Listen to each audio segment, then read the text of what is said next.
Hi, I'm Divimar Hising. I'm going to tackle about my topic importance of education, and I choose education because education is the essential for each individual as it can lead us to a better future. However, the major problem is the different standard of education in our country.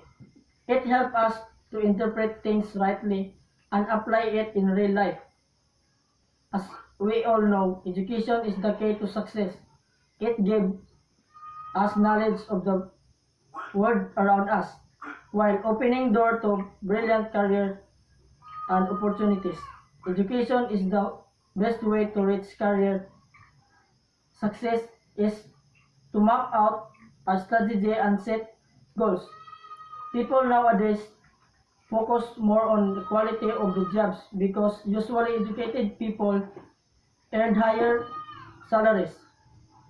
All of us need money to buy many things that we need in our entire life. Only through a good educated an individual will be offered and employed for a job with higher payment. Educated people can reform to the society. They can understand what is wrong and what is right. Educated profoundly enhance human prosperity. That's all. Thing.